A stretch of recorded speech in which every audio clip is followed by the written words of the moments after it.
സിറ്റിയിലെവിടെയും മഞ്ഞ് പെയ്യാത്തതുകൊണ്ട് ഫ്രണ്ട്സിനെയും കൂട്ടി ദൂരെ മഞ്ഞ് പെയ്ത താഴ്വരയിൽ പോയി തീയിട്ട് അതിന് ചുറ്റും നിന്ന് ഫുഡ് അടിക്കാനൊരാഗ്രഹം. Welcome to the midnight sun.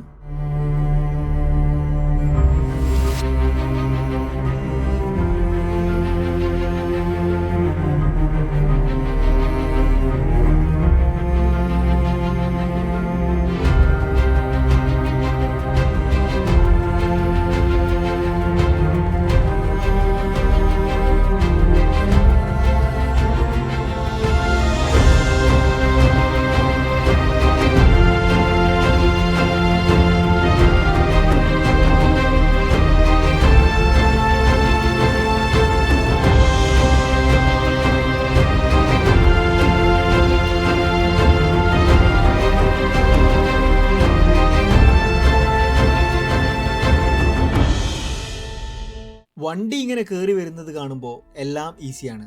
But ഓരോ കർവിലും ഓരോ എഡ്ജിലും ഒളിഞ്ഞു കിടക്കുന്ന ഡേഞ്ചർ എപ്പോഴും നമ്മൾ ശ്രദ്ധിക്കേണ്ടതാണ്.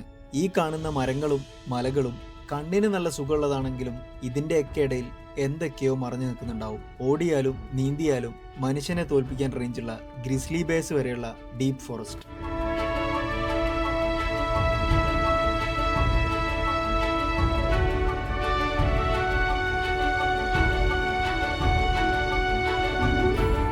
ഇപ്രാവശ്യം 2 വണ്ടിയിലായിട്ട് നമ്മൾ 5 പേരാണുള്ളത്. ഒരു കമ്മ്യൂണിറ്റി പേജിൽ വായിച്ചിട്ട് ഈ ട്രെയിനിൽ എവിടെയോ ഒരു വെള്ളച്ചാട്ടം ഉണ്ട് എന്ന് നമ്മൾ മനസ്സിലാക്കി. കറക്റ്റായിട്ട് അത് എവിടെയാണെന്ന് അറിയില്ലെങ്കിലും നമ്മളത് മാപ്പ് ചെയ്തെടുത്തിട്ടുണ്ട്. കൂട്ടത്തിലുള്ള എല്ലാവർക്കും എക്സ്പ്ലോർ ചെയ്യാനുള്ള മൈൻഡ് ഉള്ളതുകൊണ്ട് നമ്മളെ വണ്ടി ഇനി അവിടെ എത്തിയിട്ടേ നിൽക്കുള്ളൂ.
വെതർ വൈസ് നല്ല തണുപ്പുള്ളത് കൊണ്ടും പിന്നെ വെള്ളച്ചാട്ടത്തിന്റെ തണുപ്പ് കൂടെ ആവുമ്പോൾ ഇവിടെ കുറെ നേരം ടൈം സ്പെൻഡ് ചെയ്യൽ നടക്കൂല. അതുകൊണ്ട് ബോഡി ഇനി വാം ആക്കിയേ പറ്റൂ. അവിടെയാണ് നമ്മൾ നെക്സ്റ്റ് അഡ്വഞ്ചർ. ഈ തണുപ്പത്ത് എങ്ങനെയെങ്കിലും ഒരു ഫയർ ഇടണം. എന്നിട്ട് ആ ഫയറിന്റെ സൈഡിൽ നിന്ന് ഒരു കട്ടനും അടിക്കണം. 2 വണ്ടിയും കൂടെ നിർത്തി കുക്ക് ചെയ്യാനും ഫയർ ഇടാനും ഉള്ള ഒരു സ്പോട്ട് ഇവിടെ എവിടെയെങ്കിലും കിട്ടുമോ നോക്കി കയറി വന്നതാണ് ഈ സൈഡിലേക്ക്. വരുന്ന വഴിയിൽ ട്രെയിലിന്റെ താഴെ ഒരു സ്പോട്ട് ഉണ്ട്, എ ഹിഡൻ ജം. ഇന്നെന്തായാലും അങ്ങോട്ട് പോകുന്നില്ല, പക്ഷെ ഒരു ദിവസം നമ്മളവിടെ പോകും. അത് നമ്മളെ വാക്കാണ്. ഇങ്ങനെ മാർക്ക് ചെയ്ത് വെക്കുന്ന സ്പോട്ടുകളാണ് പിന്നീട് ഈ ഏരിയയിൽ വരുമ്പോൾ നമുക്ക് ഉപകാരപ്പെടുന്നത്. നമ്മളെ ഒക്കെ ഉള്ളിൽ ഒരു ക്രേസിനെസ് ഉണ്ടെങ്കിലും എപ്പോഴും പ്രയോറിറ്റൈസ് ചെയ്ത് നമ്മൾ മുന്നിൽ വെക്കേണ്ട ഒരു ഐറ്റാണ് സേഫ്റ്റി. അങ്ങനെ ഈ ട്രെയിൽ കയറി വരാന്ന് ഞങ്ങൾ എടുത്ത ഡിസിഷൻ എന്തായാലും വെറുതെ ആയിട്ടില്ല. കാരണം ഇത് വന്ന് എൻഡ് ചെയ്യുന്നത് തന്നെ ഒരു ക്യാമ്പ് സ്പോട്ട് പോലുള്ള ഒരു ഏരിയയിലാണ്. ഞങ്ങളെ ഭാഗ്യം കൊണ്ട് അതിൻ്റെ അറ്റത്തായിട്ട് ഒരു ചെറിയ ക്രീക്കും.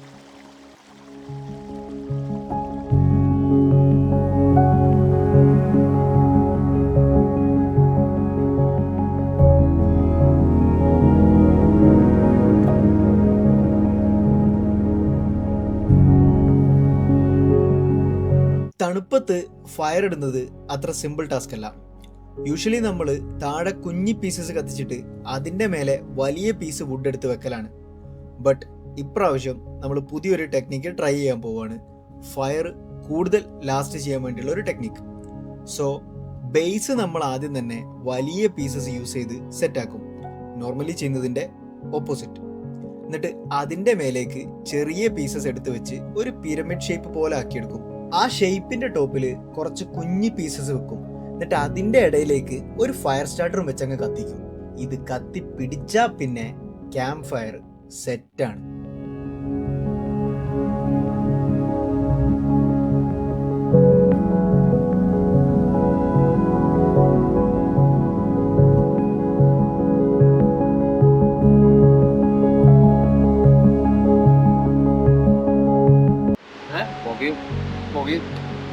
തീ പിടിക്കണ്ടേ? കത്തിക്കോളൂ, ഇനി കത്തിക്കോളൂ. ആണോ? ആരാ കത്തിക്കോളൂ?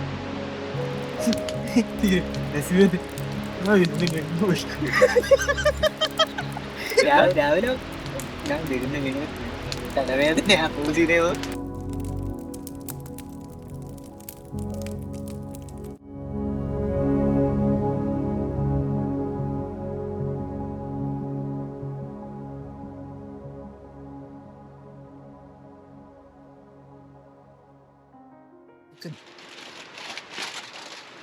ചില തണുത്തുണ്ടാവും.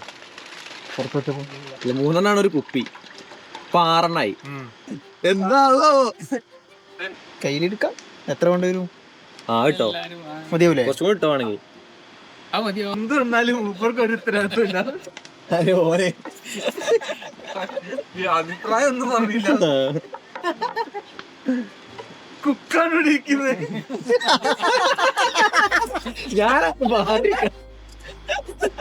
വലിയ വലിയ വലിയ കുക്കുകളെല്ലാം അങ്ങനെ. ഞാൻ വൈകാറിൽ കുക്ക.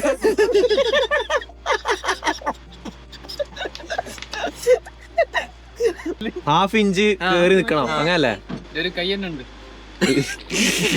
ഇല്ലല്ല, ഇത് ഓക്കെയാണ്. വെള്ളം കൂടുതലൊന്നുമല്ല, കുറവായിട്ടൊക്കെ തോന്നുള്ളൂ. ഇത് ഓക്കെയാണ്. എപ്പോഴും ഫയറിൻ്റെ അടുത്തിരുന്നിട്ടുള്ള കഥ പറച്ചിലുണ്ടാവലുണ്ട്. എല്ലാവർക്കും ഷെയർ ചെയ്യാൻ ഓരോ കഥകളും ഉണ്ടാവും. And we always make sure ഈ റൗണ്ട് ടേബിൾ നമ്മളെ കംഫർട്ട് സോൺ ആണ് എന്നുള്ളത്.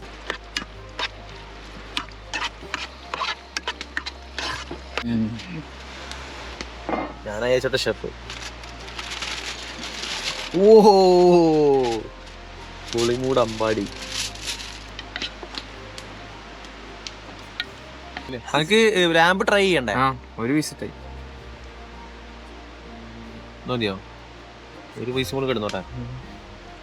കുറച്ചുകൂടി ചോറ് മതിയാ.